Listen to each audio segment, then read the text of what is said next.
Radikalisme merupakan ancaman serius yang dapat mengganggu kedamaian dan kestabilan bangsa.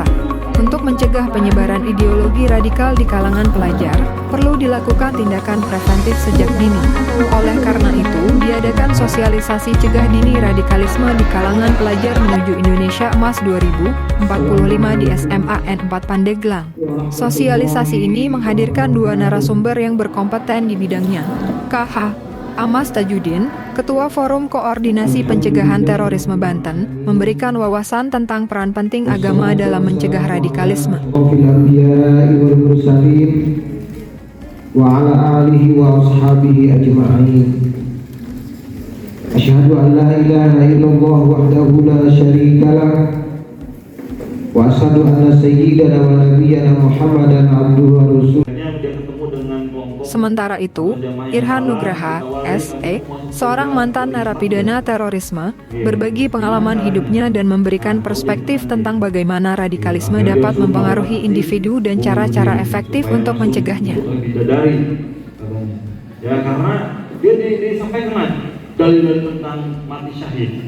Ketika orang-orang mati syahid itu utamanya adalah pertama tetes darah keluar itu langsung diampuni, kemudian langsung disambut oleh bidadari. Diberikan dalil tentang mati syahid, bahwa kamu yang melakukan bom bunuh diri itu bom orang kafir itu adalah mati syahid. Kamu langsung masuk di sana kamu seperti dunia ini. Itu fakta gitu. Makanya itu tetap kembali lagi pada fondasi agama yang harus kuat, ya. Kemudian banyak lagi faktor yang lain, ya. Kemudian faktor misalnya tadi itu kesenjangan sosial. Saya dulu itu sama banyak faktor. Saya kerja di pemerintahan, mungkin karena waktu itu pencegahan dini radikalisme adalah langkah krusial untuk menciptakan lingkungan yang aman dan damai bagi generasi muda kita. Dengan memahami bahaya radikalisme dan bagaimana mencegahnya, para pelajar dapat menjadi garda terdepan dalam melindungi diri mereka sendiri dan komunitas mereka dari pengaruh negatif ideologi radikal.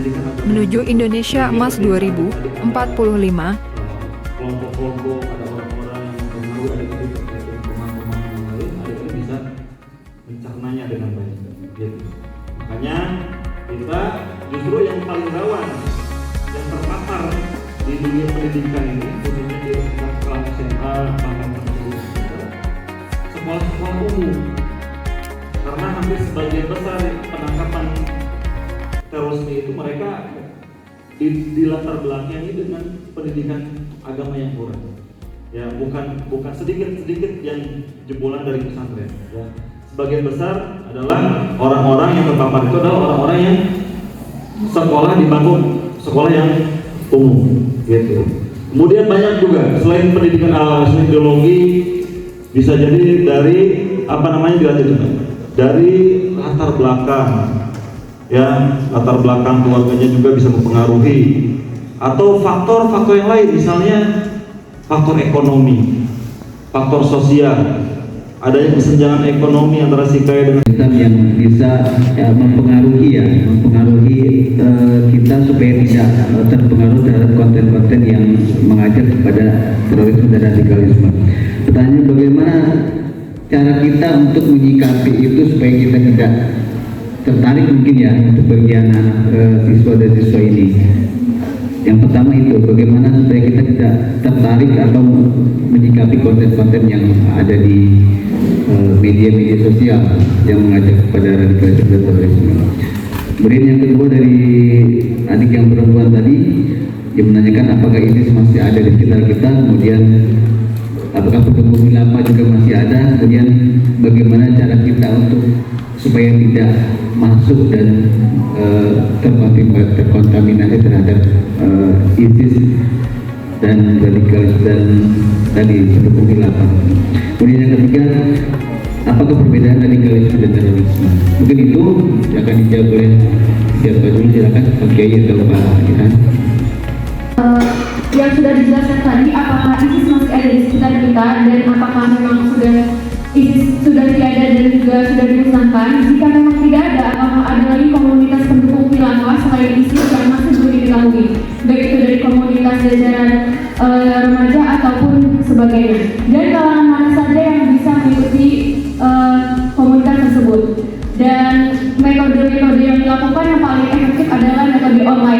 Generasi muda memiliki peran penting dalam menjaga keutuhan dan kedamaian negeri ini. Melalui edukasi dan kewaspadaan, kita semua dapat berkontribusi dalam menciptakan masa depan yang lebih cerah dan bebas dari ancaman radikalisme. Dengan semangat dan komitmen bersama, kita bisa mewujudkan Indonesia yang lebih aman dan damai. Setiap langkah kecil yang kita ambil hari ini akan berdampak besar pada masa depan generasi kita. Mari kita jaga persatuan, kedamaian, dan keamanan negeri ini. Bersama, kita bisa menciptakan Indonesia yang lebih baik. Tetaplah waspada dan jadilah agen perubahan positif bagi negeri ini.